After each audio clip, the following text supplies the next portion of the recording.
Hello dear student, how are you all? I hope you all doing well. So student, आज हम आपका एक new chapter start करने जा रहे हैं। This is chapter number 16 and your chapter name is संघीय कार्यपालिका। आज हम संघीय कार्यपालिका के बारे में डिस्कस करेंगे। ठीक है, हमारी जो कार्यपालिका है वो किस तरह से अपना कार्य करती है। ठीक है, चलिए, प्रीवियस चैप्टर में हमने न्यायपालिका के बारे में बात करी थी, आज हम कार्यपालिका के बारे में बात करेंगे। ठीक है, संघीय कार्यपालिका में राष्ट्रपति, उपराष्ट्रपति, प्रधानमंत्री तथा मंत्री परिषद सम्मिलित हैं, यानी इनमें सब ये सम्मिलित हैं, शामिल हैं। ठीक है, इसके अतिरिक्त सिविल सर्विस के अनेक प्रशासनिक अधिकारी तथा विशेषज्ञ भी सम्मिलित होते हैं। संघीय कार्यकारिणी संसद द्वारा बनाए गए कानूनों को देश में लागू करती है। बात करेंगे बच्चों यहाँ पर राष्ट्रपति की। ठीक है, राष्ट्रपति का पद देश में सर्वोच्च पद होता है, यानी सबसे ऊंचा पद होता है। वह भारतीय संघ का मुख्य कार्यकारी का प्रावधान होता है। चूंकि भारत एक गणतंत्र है, यानी कि गणतंत्र है जो देश है, अतः राष्ट्रपति भी एक चुनाव गया व्यक्ति होता है। ठीक है, योग्यताएं। अब हमारे राष्ट्रपति के लिए योग्यताएं कौन कौन सी हैं? राष्ट्रपति पद के लिए अभ्यर्थी निम्नलिखित योग्यताएं होनी आवश्यक हैं। सबसे पहला है बच्चों हमारा, उसे भारत का नागरिक होना चाहिए। सबसे पहला है कि जो भी न्यायाधीश बनना चाह रहा है उसे भारत का वो होना चाहिए, नागरिक। ठीक है, सेकंड में हमारा, उसकी आयु चुनाव के कम से कम 35 वर्ष होनी चाहिए। क्लियर। नेक्स्ट है हमारा, उसे केंद्र या राज्य सरकार में किसी लाभ के पद पर आसीन नहीं होना चाहिए। यदि ऐसा होता है तो चुनाव से पूर्व उसे अपने पद से त्यागपत्र दे देना चाहिए। फोर्थ है हमारा, उसमें लोकसभा का सदस्य होने की सभी योग्यताएं होनी चाहिए। क्लियर। नेक्स्ट है हमारा, राष्ट्रपति संसद के किसी भी सदन, उच्च या निम्न या राज्य विधानसभा का सदस्य नहीं हो सकता। यदि ऐसा है तो उसे राष्ट्रपति पद पर चयनित किया जाने से पूर्व अपना पद त्याग करना पड़ेगा। क्लियर बच्चों। बात करेंगे चुनाव की।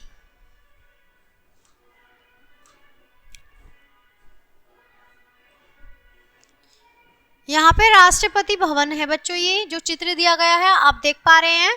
ठीक है, अब हम चुनाव की बात करेंगे। क्लियर। चलिए शुरू करते हैं।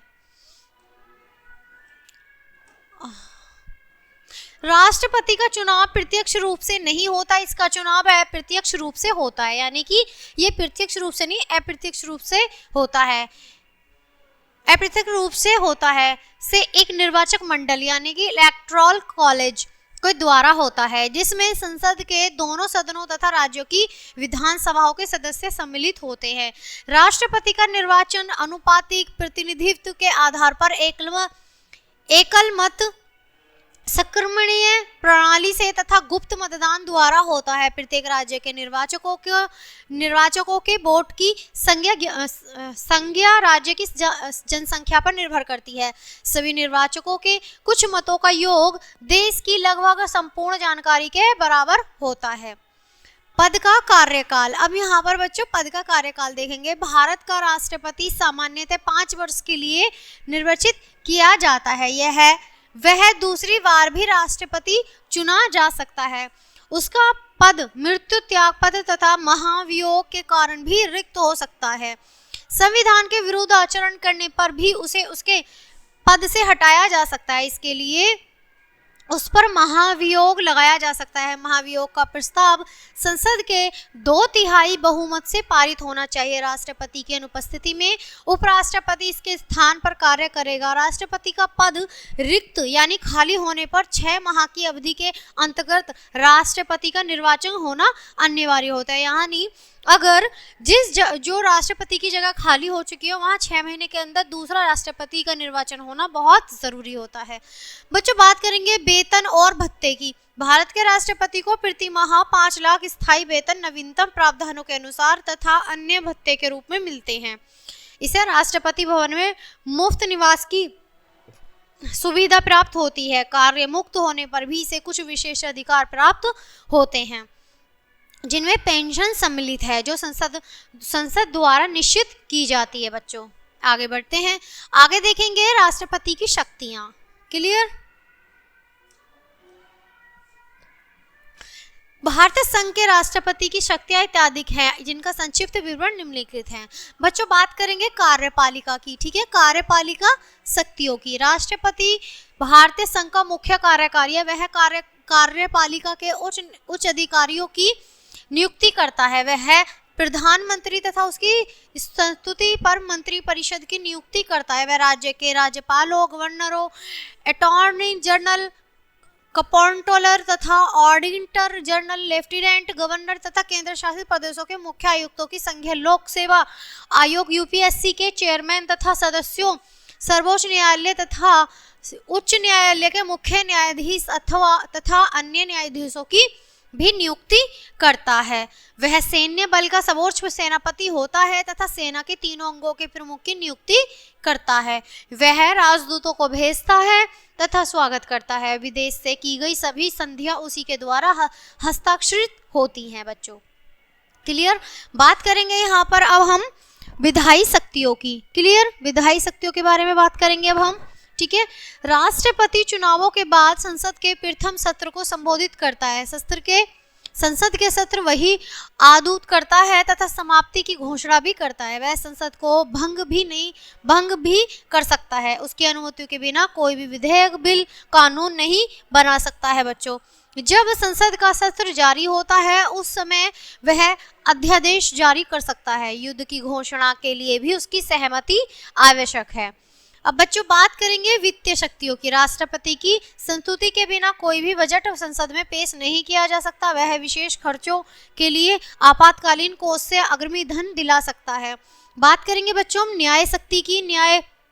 न्यायालय द्वारा सजा पाए जाने किसी भी व्यक्ति की याचिका पर राष्ट्रपति उसकी सजा कम कर सकता है अथवा उसे माफ कर सकता है। नेक्स्ट है बच्चों हमारा आपातकालीन शक्तियां, ठीक है। राष्ट्रपति को आपातकालीन के समय विशेष शक्तियां मिली हुई हैं। वह निम्नलिखित स्थितियों में आपातकालीन घोषणा कर सकता है। क्लियर। यहाँ पर कुछ पॉइंट दिए गए हैं बच्चों। पहला पॉइंट है हमारा संवैधानिक आपातकालीन। अनुच्छेद 356 के अनुसार जब देश में संवैधानिक व्यवस्था समाप्त हो जाए या राजनीतिक अस्थिरता उत्पन्न हो जाए। क्लियर। सेकंड पॉइंट है राष्ट्रीय आपातकालीन। संविधान के अनुच्छेद 352 के अनुसार यदि राष्ट्र पर कोई बाहरी आक्रमण हो जाए या देश के अंदर शस्त्र विद्रोह, गृह युद्ध या बगावत जैसी स्थिति उत्पन्न हो जाए जो देश की सुरक्षा और शांति के लिए खतरा हो, तो राष्ट्रपति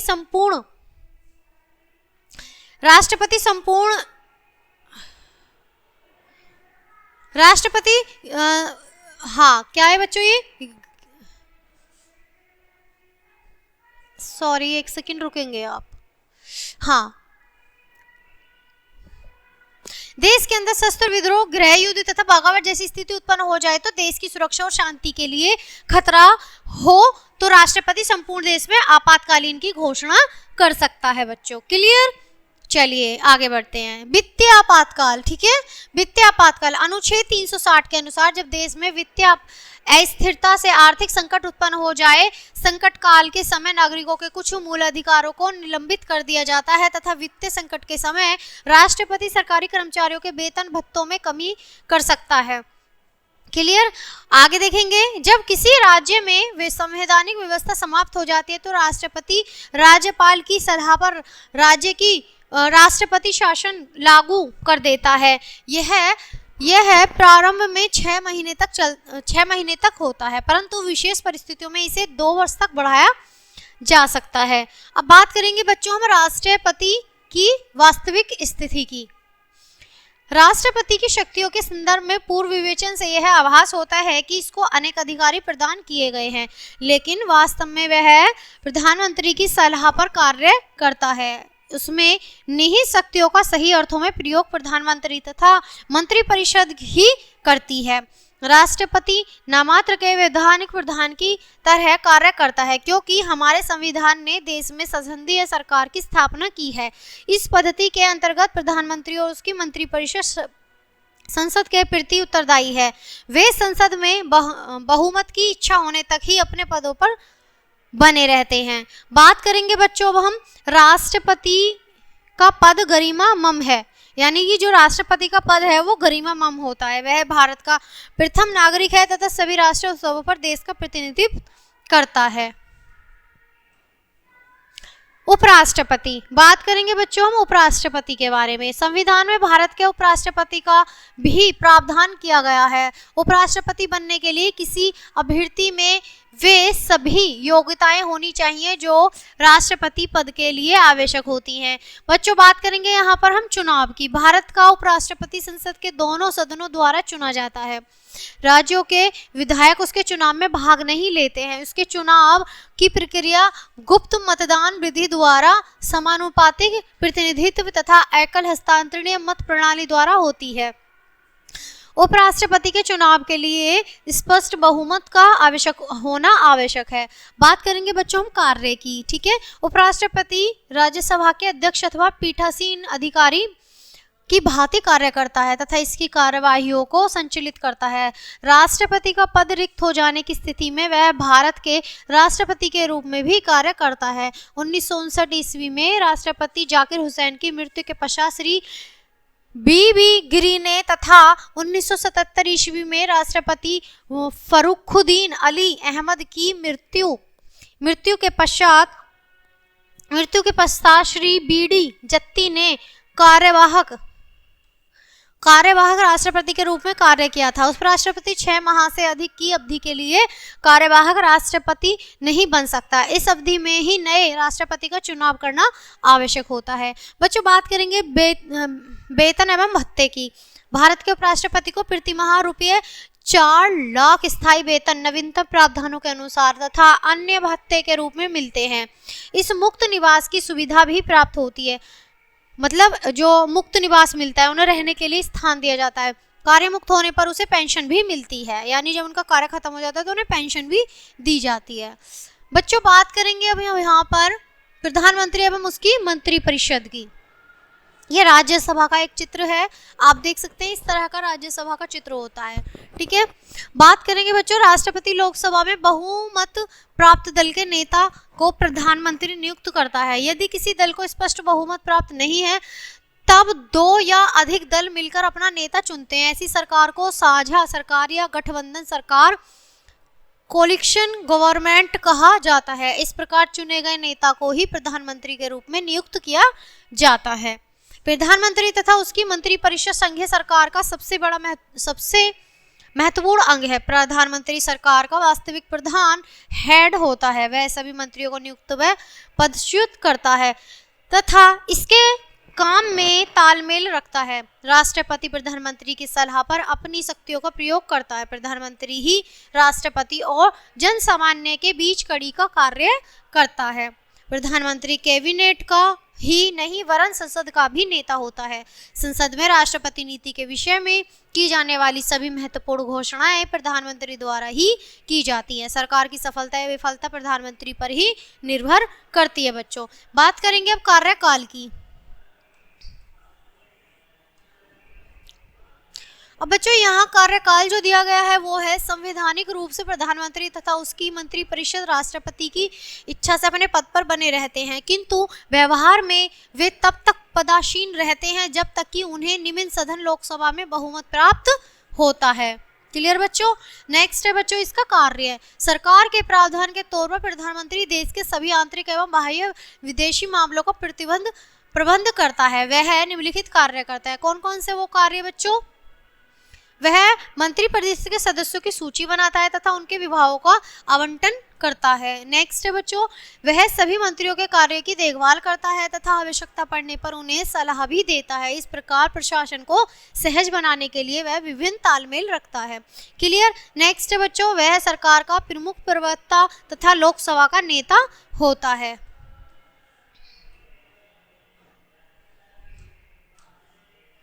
वह मंत्रिमंडल तथा मंत्रिपरिषद की बैठकों की अध्यक्षता करता है।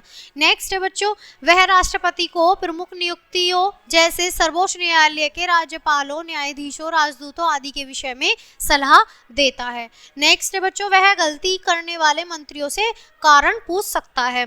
नेक्स्ट है बच्चों वह राष्ट्रपति को लोकसभा का सत्र बुलाने, स्वागत करने तथा भंग करने के विषय में भी सलाह देता है। नेक्स्ट है बच्चों वह राष्ट्रपति तथा मंत्रिपरिषद के बीच कड़ी का कार्य करता है। क्लियर बच्चों। नेक्स्ट है हमारा मंत्रिपरिषद। अब हम मंत्रिपरिषद के बारे में चर्चा करेंगे। मंत्रिपरिषद में तीन स्तर के मंत्री होते हैं, कैबिनेट मंत्री, राज्य मंत्री तथा उप मंत्री। क्लियर। पहला हमारा कैबिनेट मंत्री है, दूसरा हमारा राज्य मंत्री है और तीसरा हमारा उप मंत्री है। क्लियर।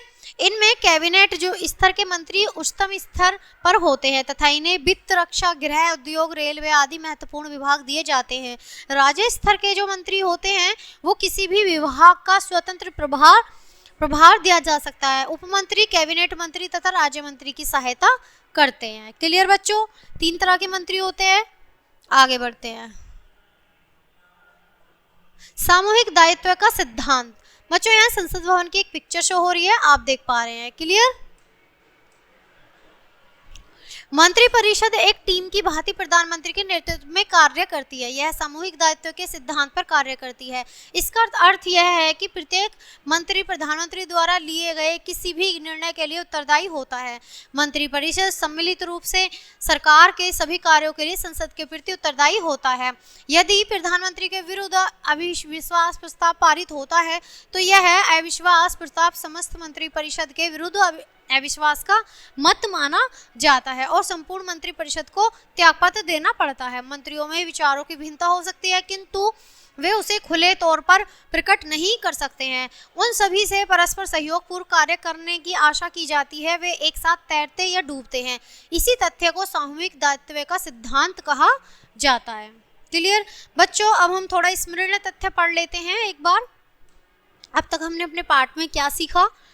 सबसे पहला है बच्चों हमारा राष्ट्रपति राज्य भारतीय संघ का प्रावधान होता है। वह अप्रत्यक्ष रीति से 5 वर्ष के लिए एक निर्वाचक मंडल द्वारा चुना जाता है।